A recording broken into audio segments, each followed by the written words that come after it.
క్రీస్తునందు మిక్కిలి ప్రియమైనటువంటి ప్రార్థనా టీవీ ప్రేక్షకులందరికీ, బిడ్డలందరికీ ప్రభు అయిన యేసుక్రీస్తు నామంలో మీకు శుభములు. ఈరోజు ఇస్కరియోతు యూదా 6 జారుడు మెట్లు. యూదా ఏ రకంగా జారాడో ఆ యూదా ఇస్కరియోతు యొక్క 6 జారుడు మెట్లు. లూకా సువార్త 22వ అధ్యాయం 3వ వచనం. లూకా సువార్త 22వ అధ్యాయం 3వ వచనం. అంతటా 12 మంది శిష్యుల సంఖ్యలో చేరిన ఇస్కరియోతు అనబడిన యూదాలో సాతాను ప్రవేశించెను. ప్రార్థన చేసుకుందాం. మహాపరిశుద్ధుడా, మహోన్నతుడా, సర్వోన్నతుడైన దేవా, నీ దయగల నామానికి స్తుతులు స్తోత్రములు చెల్లిస్తున్నాం. నా ప్రియ పరలోకపు తండ్రి, ఈ యొక్క సాయంకాల సమయంలో ప్రభువా, నీ వాక్యం ధ్యానించడానికి, ఈ వాక్యాన్ని మేము వివరంగా తెలుసుకోవడానికి మీరు మాతో మాట్లాడండి.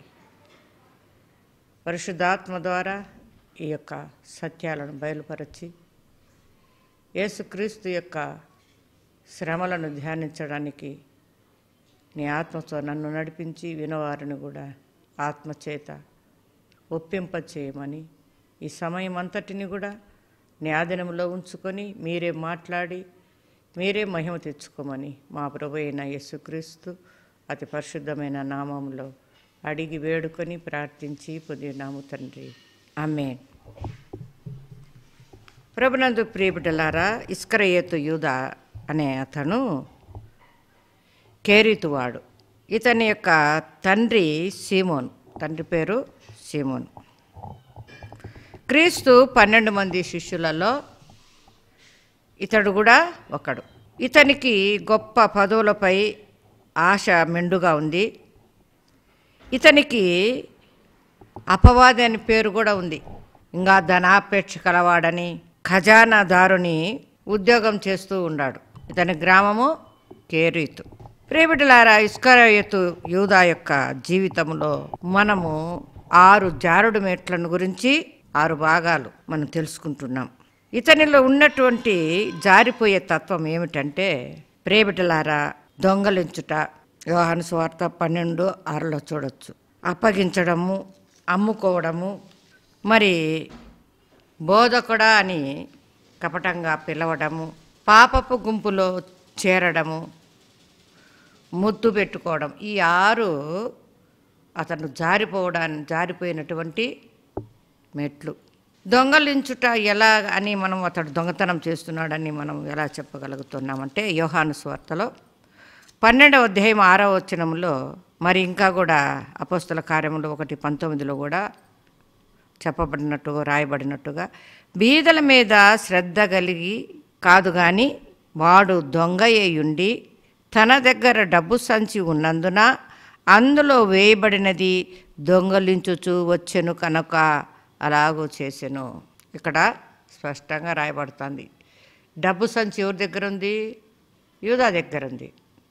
కాబట్టి ఆ సంచి తన దగ్గర ఉంది కాబట్టి ఆ యొక్క కానుకల సంచుల్లో డబ్బు అప్పుడు కొంచెము దొంగతనము చేస్తూ వచ్చాడని ఇక్కడ రాయబడింది. కాబట్టి ఇతను జారిపోవడానికి మొదటి మెట్టు.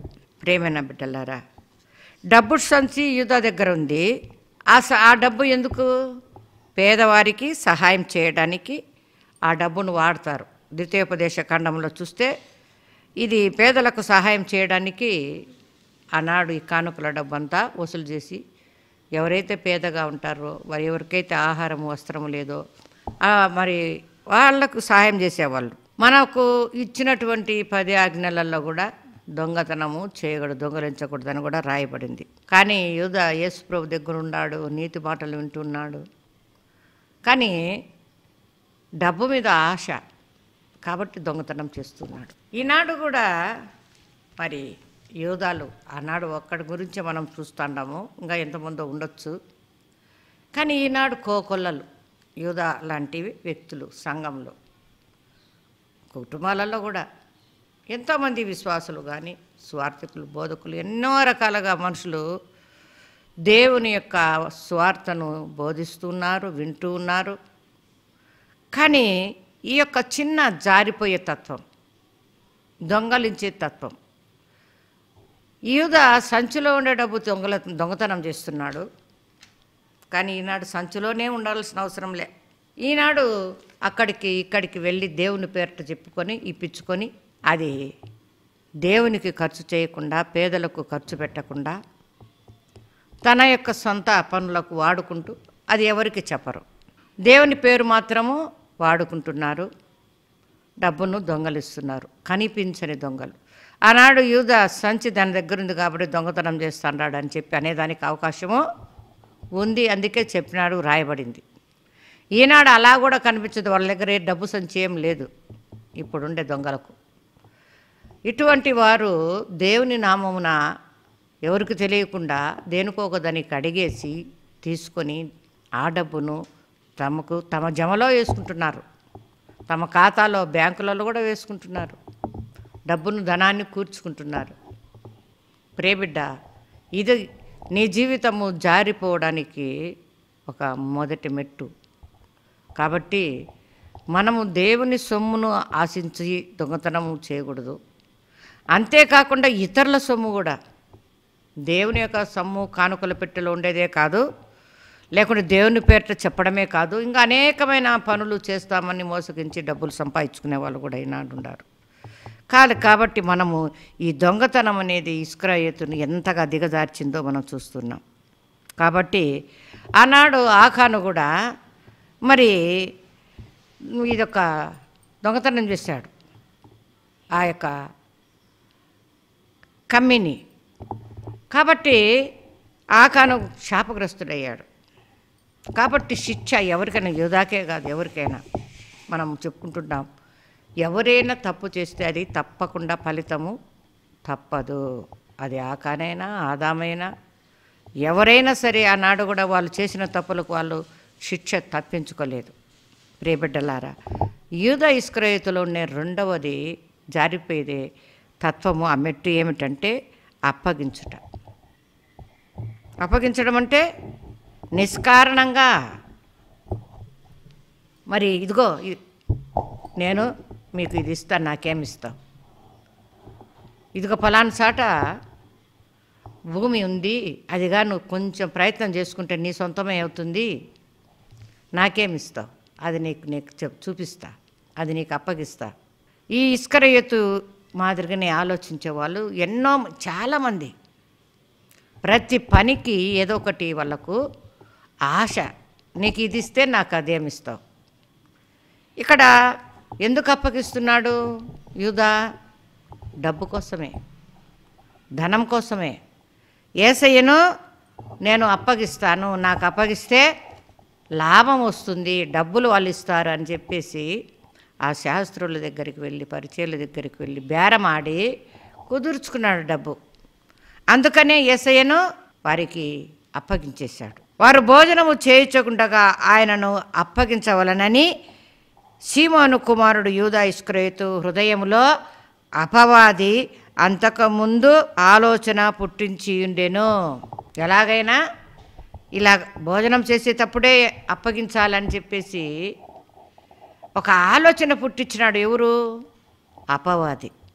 ఇస్కరియోతు యూదాకు దుష్టకరమైనటువంటి, దుర్మార్గమైనటువంటి ఆలోచన యూదాకు పుట్టించినాడు.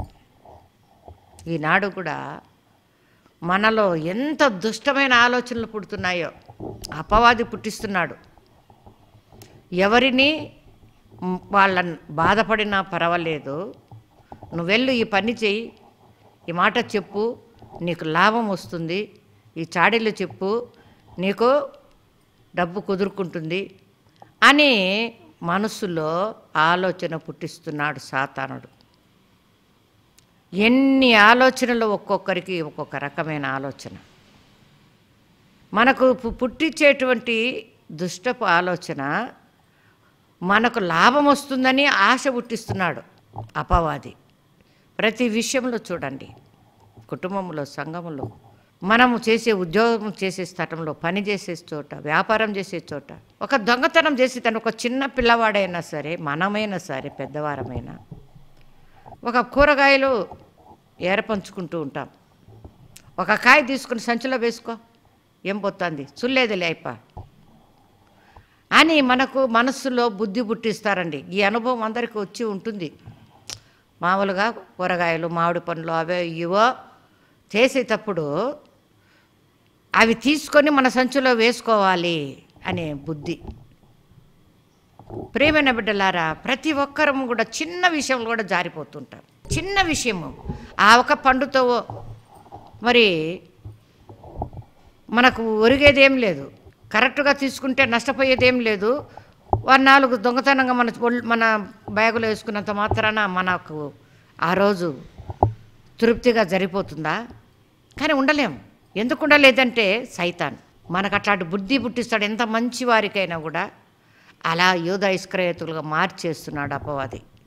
ఈనాడు పిల్లలు, పెద్దలు, చాలాసార్లు నేను చూశాను ఎగ్జిబిషన్లో పోతే పిల్లలు వాళ్ళు ఆడ నిలబడుకో ఉంటారు, పెద్దోళ్ళు బేరం చేస్తూ ఉంటారు. ఈ చిన్న పిల్లలు తగ్గులో ఉంటారు కదా, ఆ అంగడికి సరైన ఎత్తులో ఉంటారు. వాళ్ళు చిన్నగా ఒక్కొక్క వస్తువులు తీసుకొని అలా పోతారు. మళ్ళీ వాళ్ళమ్మకి ఇస్తే వాళ్ళమ్మ బ్యాగులో వేసుకుంటుంది. చాలామంది అలా ఎన్ని వస్తువులో నా దగ్గరగా పనిచేసే నా దగ్గర ఉన్నటువంటి చిన్న పిల్లలు పొద్దున్నే బడికి వచ్చినప్పుడు ఆ పిల్లలు చెప్తుంటారు, టీచర్ ఈ పిల్లలు ఎగ్జిబిషన్లో పోయి ఎన్ని దొంగతనం చేసుకుని వచ్చినారు టీచర్. ఎట్లా చేసినారా దొంగతనం మీరంటే? ఎగ్జిబిషన్ పోతారంట అమ్మ పిల్లలు, అమ్మ అట్టనే పిల్లలు అట్టనే, అన్నీ అక్కడ ఇక్కడ వాళ్ళు ఆమె బేరం చేస్తుంటే ఈ పిల్లలు దొంగతనం చేసి అన్నీ వాళ్ళమ్మ సంచిలో వేస్తూ ఉంటారు. వాళ్ళు కనపరారు అంగడోళ్ళకు. ప్రియమైన బిడ్డలారా, ఈ దొంగలించడం అనేది సాతాను పిల్లప్పటి నుంచే బుద్ధి పుట్టిస్తూ అంటాడు, దుర్మార్గపు అలవాటును చేస్తూ అంటాడు. మన పిల్లలు మనం జాగ్రత్తగా చూడాలి, గమనించాలి. మనం కూడా మనస్సును చాలా చిన్న విషయంలే అనుకుంటాం, కానీ అదే మనల్ని ముంచేది. యూదా ఇస్కరియోతు చిన్నగా దొంగతనాలు చేసుకుంటున్నాడు ఆ సంచులది. తర్వాత గొప్పగా ఎక్కువగా డబ్బు ఒకటేసారి కావాలని ఆశ పుట్టింది యేసయ్యను అప్పగించడానికి. కాబట్టి హృదయంలో అపవాది ఆలోచన పుట్టించింది అప్పగించుటకు. ఆ సాతానుడు త్రోవ చూపాడు. కాబట్టి తన్ను అప్పగించువాడేవాడు క్రీస్తు ముందుగానే యేసయ్యకు తెలుసు కదా ఎవరు అప్పగిస్తున్నారో.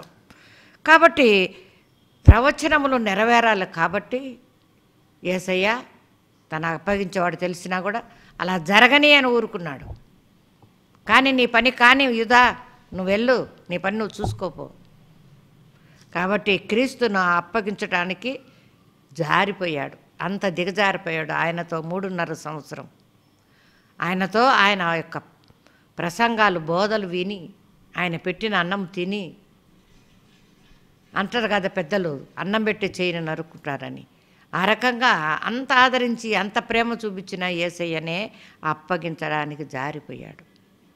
ప్రియబిడ్డలారా, కాబట్టి యూదా యేసును అప్పగించాడు. మత్తయి సువార్త 26వ అధ్యాయము 47వ వచనంలో చూడవచ్చు. 3వది అతడు అమ్ముకొనుట. జకర్యా గ్రంథంలో 11వ అధ్యాయం 12వ వచనంలో చెప్పబడినట్లు ఆ ప్రవచనం నెరవేరినట్లుగానే ఇక్కడ ఇస్కరియోతు యూదా అమ్ముకున్నాడు. ఏందది? మీరు అనుకూలమైన ఎడల నా కూలి నాకియుడి, లేని ఎడల మానివేయుడని నేను వారితో అనగా వారు నా కూలికై 30 తులముల వెండి తూయించిరి. ఈ జకర్యా గ్రంథంలో ఎప్పుడో వ్రాయబడింది. ఈ 30 తులాల వెండిని తుంచుకునేది. కాబట్టి ఇక్కడ అదే జరుగుతుంది. నేను ఆయనను అప్పగించిన ఎడల నాకేమి ఇత్తురు అని యూదా అడుగుతున్నాడు మత్తయి సువార్తలో 26వ అధ్యాయం 15వ వచనంలో. అక్కడ జకర్యా గ్రంథంలో చెప్పినటువంటి ప్రవచించినటువంటి మాట ఇక్కడ మనకు మత్తయి సువార్తలో నెరవేర్చబడము చూస్తున్నాం. నేను ఆయనను మీకు అప్పగించిన ఎడల నాకేమీ ఇత్తురని వారిని అడిగాను. అందుకు వారు 30 వెండి నాణ్యములు తూచి వానికి ఇచ్చిరి. హల్లెలూయా, చక్కగా సరిపోయింది. కాబట్టి ప్రియబిడ్డలారా, ఇక్కడ అప్పగించడానికి ముందుగానే వెండి నాణ్యాలు తెచ్చుకున్నాడు. ప్రియబిడ్డలారా, మనం యోసేపు జీవితంలో కూడా చూసినట్లయితే యోసేపు అన్నలు యోసేపును 20 తులముల వెండికి అమ్మేశారు కదా. కాబట్టి ఏశావు ఒక్క పూట కూటికి తన జ్యేష్ఠత్వాన్ని అమ్ముకున్నాడు. కాబట్టి ఏశావు భ్రష్టుడైపోయాడు. కాబట్టి మనము జాగ్రత్తగా ఉండాలి, జాగ్రత్తగా చూసుకోవాలి. దేనిని అమ్ముకుంటున్నాం మనం? ఏమీ అస్సలు బాధపడకుండా, ఆలోచన లేకుండా ఈనాడు ఏది పడితే అమ్మేస్తారు టకాన, తర్వాత బాధపడతారు. ఏదో చిన్న అవసరం ఉందనుకోండి, ఏదో 1 సెంటో 2 సెంట్లో స్థలం ఉంది, పాపం పిల్లలు ఉన్నారు, ఏదో ఒక కొట్టమో గుడిసో వేసుకోవచ్చు. కానీ వాళ్ళకు చిన్న అవసరం పడింది అనుకోండి, ఎవరికో పెళ్ళో వచ్చింది, ఆ పెళ్ళికి బట్టలు కావాలి, అవి ఇవి కావాలి, ఆ స్థలం అమ్మేస్తారు. తర్వాత ఆ స్థలము 10,000కో 20,000కో అమ్ముకొని తర్వాత ఇల్లు లేని వాకిలు లేని వాళ్ళు అయిపోతున్నారు. కాబట్టి ప్రియమైన బిడ్డలారా, ఇక్కడ ఏశావు జ్యేష్ఠత్వాన్ని అమ్ముకున్నాడు, ఇక్కడ యేసయ్యను అమ్ముకున్నాడు యూదా ఇస్కరియోతు. ప్రియబిడ్డలారా, అన్నలు తమ్ముని అమ్మేశారు. మనము ఏమి అమ్ముతున్నామో చూడండి. శ్రేష్టమైన దానిని మనం ఉంచుకోవాలి, జాగ్రత్తగా చూసుకోవాలని వాక్యం చెప్తుంది. కాబట్టి మనము చాలా విషయంలో జాగ్రత్తగా ఉండాలి. పురుట ఈనాడు ఎంతోమంది అధికారాన్ని, హక్కును కూడా అమ్మేసుకుంటున్నారు. అధికారం అంటే దాన్ని దుర్వినియోగం చేసుకుంటున్నారు డబ్బుకు. రాజకీయ వ్యక్తులు, వాళ్ళకి అధికారం ఉంది కదా, ఆ అధికారం నాకు నువ్వు ఇంత ఇస్తే నీకు ఈ పని చేసేస్తా, అధికారాన్ని దుర్వినియోగం చేసుకుంటున్నారు. మనకున్న హక్కులు కూడా, ఏశావుకు జ్యేష్ఠత్వం హక్కు ఉంది కదా, తను జ్యేష్ఠుడు కదా, ఆ హక్కునే అమ్ముకున్నాడు. ఈనాడు కూడా ఎన్నో హక్కులు, నాకేమొద్దు, దాని మీద నాకు హక్కే వద్దు, నేను అమ్మేస్తా, తీసుకో నువ్వే, అలా హక్కును కూడా అమ్ముకునే పరిస్థితిలో ఉన్నారు. కాబట్టి 4వ జారుడు మెట్టు బోధకుడా అని పిలిచడం. మత్తయి సువార్త 26వ అధ్యాయం 49వ వచనంలో ప్రభువు అందరు కూడా ప్రభువా, దావీదు కుమారుడా, క్రీస్తు అని పిలుస్తారు కదా. ఈయన ఏమి బోధకుడా అని పిలుస్తున్నాడు, ఎవరో పరాయోడు పిలిచినట్టు. అన్ని సంవత్సరాలు యేసయ్యతో 3.5 సంవత్సరం ఉండి తిని ఎంతో స్నేహంగా ఉన్నప్పుడు చిరకాల స్నేహితుడా అని అనకుండా ఏమంటున్నాడు, ప్రభువా అనొచ్చు కదా. క్రీస్తు అంటే దావీదు కుమారుడా, భర్తమే గుడ్డివాడు కూడా దావీదు కుమారుడా నన్ను కరుణించు, నన్ను కరుణించు అని కేకలేశాడు. కానీ ఇతనే ఇంత సన్నిహితుడుగా ఉండి కూడా బోధకుడా అని పిలుస్తున్నాడు. ఈ విషయం ఎంత బాధాకరమైంది. ప్రభు ఎంత బాధపడి ఉంటాడు కదా, నన్ను బోధకుడా అని పిలుస్తున్నాడని. దగ్గరగున్న దూరంగా ఉన్నట్టు నువ్వు బోధకుడివా, నువ్వు స్వార్థకుడివా అని వచ్చి అడుగుతారు చూడు, ఆ రకంగా ఉంది. ఆ పిలుపు యేసయ్యను అగౌరవపరిచినట్టుగా ఉంది. ఆయన ప్రభువు కదా, ఆయన క్రీస్తు కదా. కాబట్టి ఈ యొక్క తెలియని అన్యుడు పిలిచినట్టుగా పిలుస్తూ ఉన్నాడు ఇస్కరియోతు. ప్రియబిడ్డ, యోహాను సువార్త 3:8 చూస్తే బోధకుడాన్ని పిలుచ చాలా బాధాకరమైన విషయము. ఈ పిలుపు ఆయనకు అగౌరవపరచుటకు సాదృశ్యమని తెలియని అన్యుడు పిలిచిన రీతిగా ఈ యొక్క యూదా ఇస్కరియోతు పిలుస్తున్నాడు. ప్రేట ఆయనను అప్పగించిన యూదా బోధకుడా నేనా, చూసావా, పక్కన ఉన్నాడు. అందరు భోజనాన్ని కూర్చున్నారు, విందుకు కూర్చున్నారు, పాస్కా విందుకు అందరికీ రొట్టె విరిచి ఇస్తున్నాడే ప్రార్థన చేసి, ప్రభువా అని అందరు అంటుంటే ప్రభువా నేనా అనొచ్చు కదా. ఏమంటున్నాడు, బోధకుడా నేనా, పరాయావుడు అడిగినట్టు అడుగుతున్నాడు. ప్రియబిడ్డ, ఇది ఒక జారుడు, దిగజారిపోయాడు, ప్రభువాన్ని పిలవలేకపోయాడు. సాతానుడు అతన్ని జారేస్తూ దిగజార్చేస్తున్నాడు. మనం కూడా మన జీవితంలో ఎంతో మంచిగా గౌరవంగా పిలవవలసిన వారిని మనం ఎంత అగౌరవంగా పిలుస్తుంటాం కదా. ఒరే తరే అంటాం, కోపం వచ్చిందని పెద్ద పెద్ద వారిని పోరా అని దూషిస్తూ మాటలు మాట్లాడతాం. నోరు మనము ఇతరులను వారి యొక్క పరిస్థితిని, వారి వయసును బట్టి, లేక మంచి స్త్రీలకు కాబట్టి గౌరవంగా మనము పిలవాలి కదా. తెలిసి అగౌరవంగా మనం మాట్లాడుతూ పిలుస్తూ ఉంటాం. అన్నీ తెలిసి అన్నీ విని యూదా బోధకుడా ఎవరో నువ్వు ఇక్కడికి వచ్చినావా అన్నట్టుంది. కాబట్టి వాడు వచ్చిన వెంటనే ఆయన వద్దకు పోయి బోధకుడా అని చెప్పి ఆయనను ముద్దు పెట్టుకునేనని కూడా మనము 14 మార్కు సువార్త 14 అధ్యాయం 15, 16 వచనాల్లో చూస్తే, మళ్ళా రెండవసారి బరబర వచ్చినాడు అందరిని పిలుచుకొని, శాస్త్రులను, పరిచయులను, మరి అక్కడ ఉన్నటువంటి సైన్యాన్ని, బంట్రోతులను, యుద్ధాల కటారాలు తీసుకొని వచ్చి తొందరగా పరిగెత్తుకుంటా పోయి యేసయ్య దగ్గరికి పోయి బోధకుడా అని ముద్దు పెట్టుకున్నాడు. వచ్చిన వెంటనే ముద్దు పెట్టుకున్నాడు. ఎంత దొంగ ముద్దు! ప్రియబిడ్డలారా, మరి పేతురు పత్రికలో చూస్తే అందరినీ సన్మానించుడి, సహోదరులను ప్రేమించుడి, దేవునికి భయపడుడి, రాజును సన్మానించుడని ఈ యొక్క పత్రికలో మనకు చెప్పబడింది. అందరినీ ప్రేమించాలి, అందరినీ సన్మానించాలి, దేవునికి భయపడాలి, రాజును సన్మానించాలని వాక్యంలో ఉంటే, ఈ ఇస్కరియోతు దేవునికి భయపడాలా, యేసయ్యకు భయపడాలా, సన్మానించడే, గౌరవంగా చూడలే, ప్రేమించలే, నేరుగా వచ్చి బోధకుడాన్ని ముద్దు పెట్టుకుంటున్నాడు.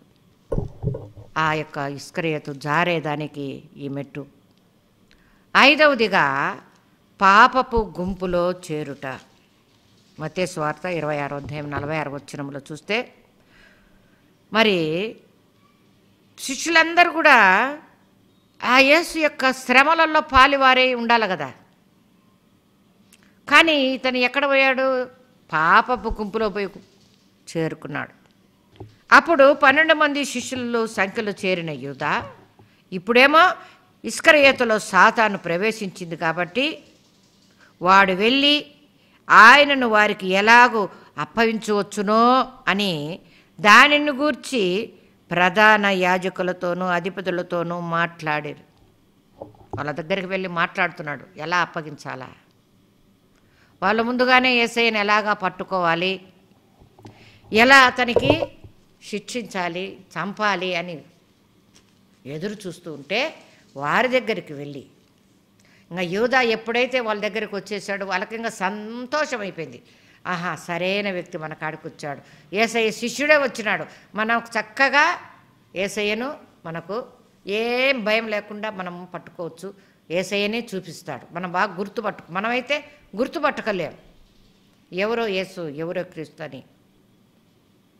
ఈ శిష్యుడైతే మనకు కరెక్ట్గా చూపిస్తాడు, వెంటనే మనం పట్టుకొని శిక్షించవచ్చు, చంపవచ్చు అని వాళ్ళు సంబరంగా చూస్తున్నారు. ఆ చంపే వాళ్ళ కాడికి అక్కడికే వెళ్ళి యూదా సంభాషిస్తున్నాడు, వాళ్ళతో మాట్లాడుతున్నాడు. వాళ్ళేమో ఎలా ఆయనను పట్టుకోవాలి అని, ఎలా అప్పగించాలి అని చెప్పేసి వాళ్ళు చూస్తున్నారు. ఈ 5వ జారిపోయిన విధానం ఏంటంటే, ఆ పాపులతో చేరుకున్నాడు యూదా. ఆ గుంపులో చేరుకున్నాక వారికన్నా అధికంగా మారిపోయింది ఈయనను యేసయ్యను పట్టి వాళ్ళని. ప్రియమైన బిడ్డలారా, ఎప్పటికైనా కూడా మనుషులు ఈ లోక స్నేహం దేవునికి వైరం. కాబట్టి మనము ఎవరైతే లోకంలో స్నేహం చేస్తాడో, లోకంలో ఉండే ఫ్రెండ్షిప్, అబ్బా ఆ స్నేహానికి ఈనాడు ఎక్కువ ప్రాధాన్యత ఉంది. దేవునికి విలువ లేదు. దేవునితో సమయం గడపడానికి, కాస్త ప్రార్థించడానికి, ఒక పాట పాడడానికి, మందిరానికి వెళ్ళడానికి, లేకపోతే ఎక్కడన్నా వాక్యం చెప్తూ ఉంటే అక్కడికి వెళ్ళి కూర్చోవడానికి లేదు, స్నేహం లేదు. కానీ లోక స్నేహము అయిపోయి ఎక్కువగా ఉంది ప్రియబిడ్డలారా. కాబట్టి లోక స్నేహము దేవునికి వైరం. కాబట్టి దేవునికి శత్రువు అయిపోతారు ఎవరు? లోకాల్లో స్నేహం చేసేవారు, లోకాన్ని ప్రేమించారు. యూదా ఇస్కరియోతు ఎక్కడ పోయి చేరుకున్నాడు? లోకములో స్నేహం, శాస్త్రులతో పరిచయులతో ఆయన పోయి చేరుకున్నాడు. కాబట్టి దేవునికి విరోధమైపోయాడు. కాబట్టి ప్రియబిడ్డలారా, దేవునికి శత్రువుగా మారిపోయాడు యూదా. మనము కాబట్టి లోకము స్నేహాన్ని కోరుకున్నప్పుడు దేవునికి విరోధులమైపోతాం. కాబట్టి ప్రియబిడ్డ, మనము అవిశ్వాసులతో జోడి కట్టకూడదు. కాబట్టి ఈ దుర్నీతికి, మరి నీతికి దుర్నీతికి ఏమి సాంగత్యము? వెలుగుకు చీకటికి ఏమి పొత్తు? ప్రియమైన బిడ్డలారా, క్రీస్తుకు చూడు, బెలియాలతో ఏమి సంబంధం? కాబట్టి వెలుగుకు చీకటికి సంబంధం లేదు, నీతికి దుర్నీతికి సంబంధం లేదు. కాబట్టి ఈ యొక్క లోకానికి దైవానికి సంబంధం ఉండదు. లోక స్నేహము దేవునికి వైరము. ఈ యూదా ఆ లోకంలో పోయి స్నేహం చేశాడు, అవిశ్వాసుల గుంపులో చేరుకున్నాడు. ఈనాడు మనం కూడా అవిశ్వాసులతో ఎక్కువ ఫ్రెండ్షిప్, ఎక్కువ స్నేహం, ఆ గుంపులో చేరడం వలన మన యొక్క క్రైస్తవ నీతి మరిచిపోతున్నాం. క్రైస్తవ జాతికి నూతనమైన జీవితం, ఆ నీతి మనకుంది. కానీ ఈ నీతిని మరిచిపోయి లోక స్నేహంతో మనం కూడా అలాగే మారిపోతున్నాము. అవిశ్వాసికి విశ్వాసికి పాలెక్కడిదని వాక్యం చెప్తూ ఉన్నది ప్రియబిడ్డ. కాబట్టి మనం ఎట్టి పరిస్థితుల్లో ఉండవచ్చు, కానీ వారితోనే స్నేహము జోడి అనేది ఉండకూడదు. ప్రియబిడ్డల 6వది ముద్దు పెట్టుకునుట. ప్రియబిడ్డ, ముద్దులో మనకు అనేక రకాలు ఉన్నాయి. ప్రేమతో పెట్టే ముద్దు, పవిత్రమైన ముద్దు, కపటమైన ముద్దు, విడిపోయేటప్పుడు పెట్టే ముద్దు కదా. ఇన్ని విధాలైన ముద్దులు ఉండగా యూదా పెట్టిన, ఇస్కరియోతు పెట్టిన ముద్దు ఎలాంటిది? వెంటనే యేసు వద్దకు వచ్చి, బోధకుడా నీకు శుభమని చెప్పి ఆయనను ముద్దు పెట్టుకునేను. కాబట్టి యూదా, నువ్వు ముద్దు పెట్టుకొని మనుష్య కుమార్ని అప్పగించుచున్నావా అని వానితో చెప్పాను. లోకాసువార్తలో చూస్తే ప్రభు అంటున్నాడు 22 అధ్యాయం 48 వచనంలో, యూదా నీవు ముద్దు పెట్టుకొని మనుష్య కుమారుని అప్పగించుచున్నావా అని వానితో చెప్పాను. కాబట్టి ప్రియబిడ్డ, ఎటువంటి ముద్దు ఇది? కపట ముద్దు. నిజంగా యేసయ్య మీద ప్రేమతో వచ్చి పెట్టుకోలేదు, కపటం పట్టించేదానికి వచ్చి పెట్టినటువంటి కపటమైన మోసకరమైన ముద్దు. దేవుని వాక్యం చూస్తే యూదా ద్రోహం వలన సంపాదించినటువంటి ఆ రూకలన్నీ కూడా ఏం చేసుకున్నాడు? ఆడ బారేశాడు, దానికి ఒక పొలం కొన్నాడు. యూదా నేను నీతిమంతుని అప్పగించానని తర్వాత బాధపడి చెట్టుకు ఏలాడి ఉరేసుకొని కిందపడి పొట్ట పగిలి చచ్చిపోయాడని వాక్యం చెప్తుంది. ప్రేగులన్నీ బయటకు వచ్చాయి. కాబట్టి ప్రియబిడ్డ, ధనాపేక్ష అనేది సమస్త కీడులకు మూలం. కొందరు వారిని ఆశించి విశ్వాసం నుండి తొలగిపోతున్నారు ఈనాటికి ఆనాటికి. కాబట్టి నానా బాధలలో పోయేదానికి మరి ఈ ధనాపేక్ష, ఈ డబ్బు వలన తమ్ము తాము పొడుచుకొని కూడా వస్తున్నారు, విరోధులైపోతున్నారు. కాబట్టి యూదా ఎలా జారిపోయాడో ఈనాడు మనము యూదాల మాదిరిగా మన సంఘంలో మనం ఉన్నామా? ఎలా ఎక్కడైనా జారిపోతున్నామని మనం జాగ్రత్తగా మన జీవితాన్ని ఈ మాటలు వింటున్న బిడ్డలారా పరిశీలించుకొని మనము చక్కబరుచుకొని నిజమైనటువంటి క్రైస్తవుడిగా, విశ్వాసిగా, యేసుక్రీస్తు నిజమైన శిష్యునిగా మనం ఉండాలి. అట్టి కృప దేవుడు మనకు దయచేయునుగాక. ప్రార్థన చేయండి. పరిశుద్ధుడా, పరిపూర్ణుడా, సర్వోన్నతుడైన దేవ, కృపగల తండ్రి, నీ దయగల నామానికి స్తోత్రాలు చెల్లిస్తున్నాను. ప్రభువా, ఈ సమయంలో నాయనా నీ బిడ్డలు ఈ వాక్యాన్ని యూదా గురించి తెలుసుకున్నారు. ప్రభువా, యూదా జీవితం ద్వారా మరి నాయన జరిగించినటువంటి సంఘటనలు, జారిన మెట్లు నాయన నీ బిడ్డలు గమనించి అలా జారిపోకుండా స్థిరంగా ఉండబడుటకు, నాయన అలా మార్చబడకుండా ఉండుటకు, నాయన మంచి బిడ్డలుగా మారటానికి ఈ వాక్యము ఉపయోగపడాలి. ప్రభువా, నీ బిడ్డలు గ్రహించి నాయన అలా జారిపోకుండా, దొంగలిల్లకుండా, కపట ముద్దులు పెట్టకుండా, కపటమైన కారణంగా అప్పగించకుండా, ఆ 6 రకాలైనటువంటి ఆ జారుడు మా జీవితంలో, పిల్లల జీవితంలో, వింటున్న బిడ్డల జీవితంలో జరగకుండా, జారిపోకుండా ఉండనట్లుగా సహాయం చేయి ప్రభువా. నైనా ఈ యొక్క శ్రమల దినములలో ఏ బిడ్డలైతే తండ్రి నీ యొక్క శిలువ ధ్యానాలు ధ్యానిస్తూ నీ శిలువ రక్తము చేత కడగబడు పరిశుద్ధ జీవితమును కోరుకుంటున్న బిడ్డలందరినీ నీ రక్తంతో కడిగి పవిత్రపరిచి నైనా నీ రాకడకు సిద్ధపరిచి ప్రభువా, అతి పరిశుద్ధతమైన నీ సన్నిధి చేరే భాగ్యాన్ని, అట్టి మార్గములో మమ్మల్ని అందరినీ కూడా నడిపించుకోమని మా కుటుంబాలను, పిల్లలను, వింటున్న బిడ్డలను, ఈ సంఘమును, ఇక ఛానల్ నడిపిస్తున్న యాజమాన్యాన్ని, సేవలు చేస్తున్న బిడ్డలందరినీ ప్రభువా నీ యొక్క సత్య మార్గములో, శిలవ మార్గములో తప్పిపోకుండా, జారిపోకుండా నడిపించి జయ జీవితమును ప్రసాదించమని మా ప్రభు అయిన యేసుక్రీస్తు అతి పరిశుద్ధమైన నామంలో అడిగి వేడుకొని ప్రార్థించి పొందినాము తండ్రి. ఆమేన్. ఆమేన్.